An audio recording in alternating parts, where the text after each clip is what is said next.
You remember how several weeks ago this graph right above my shoulder here went viral online and it started showing this absurd kind of quasi food pyramid, the stacked graphs of these proposed nutritional guidelines? Well, it turns out that that actually came from like late 2021 and it didn't get a whole lot of attention until some scientists shredded it online and then it went viral.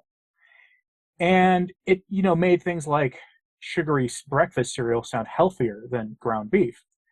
Well, that study that fueled that came from Tufts University, and somebody did a little digging. Guess what they found? That university and that department are funded by the cereal manufacturers who paid them to essentially, well, use science to endorse their sugary diabetes causing foods. This is hilarious, and I can't say that I'm surprised, and I doubt you're surprised either. Let's take a look at the story, which comes from a Substack. It comes from the Unsettled Science Substack, and the headline is Tufts Food Compass. It's worse than you thought.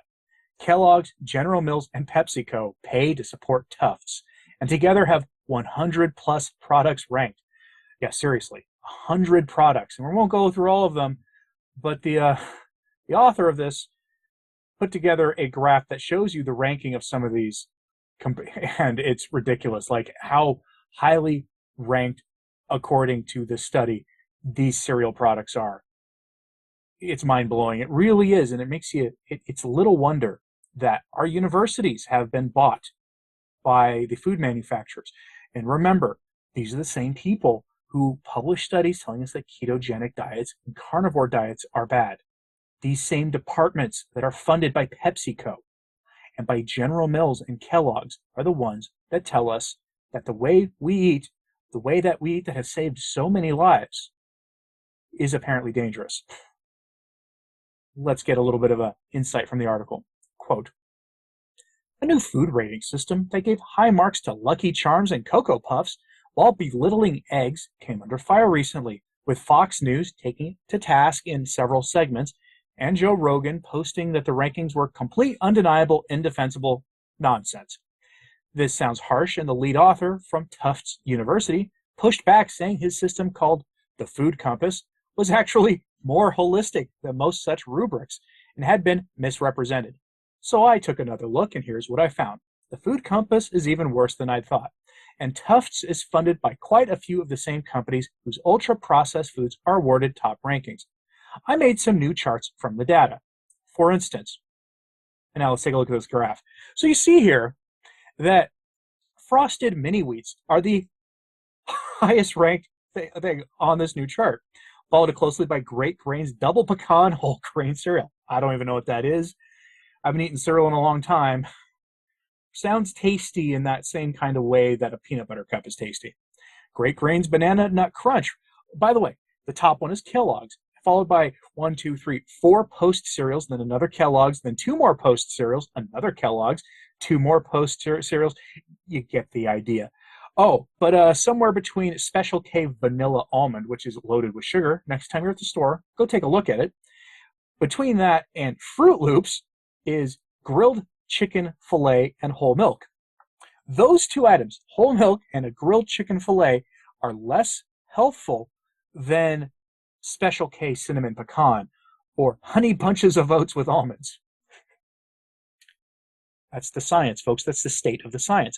And I say that not as a commentary on other things going on in the world.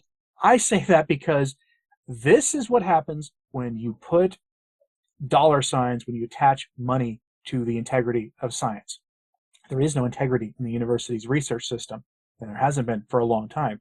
Studies like this that really show this. And by studies, I mean what this journalist actually did.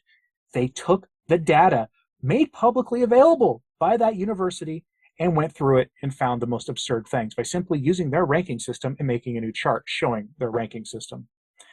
Frosted Mini Wheats, one of my favorite cereals from back when I didn't care about myself, received an 87 out of 100 in terms of healthfulness, putting it at the top of this new chart.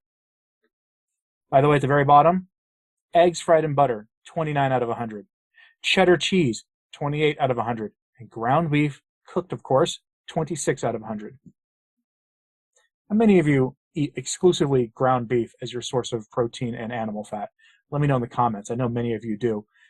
That's news to you that it's bad, isn't it? 26 out of 100 in terms of nutrient density and healthfulness. It's ridiculous. But it gets better because we have here now some actual evidence that the lead researcher, the lead author of the initial study that's been shredded, has also got deep ties to the US government. Quote, still, the lead author, Dariush Mozaffarian, dean of the Tufts Friedman School of Nutrition and Policy, currently on leave to do policy work full-time, is clearly close to government. In 2018, he helped set up a Food as Medicine group on Capitol Hill, led by Congressman Jim McGovern, and the two have since collaborated on Hill events. Mozaffarian was the lead witness to testify at a 2021 hearing on nutrition led by Cory Booker in the Senate, and he was touted as the mastermind behind the landmark White House Conference on Hunger, Nutrition, and Health last fall, which yielded $8 billion in private and public investment in the food space. Former senators, USDA secretaries, and other high-level government officials populate multiple task forces Mozaffarian has co-chaired.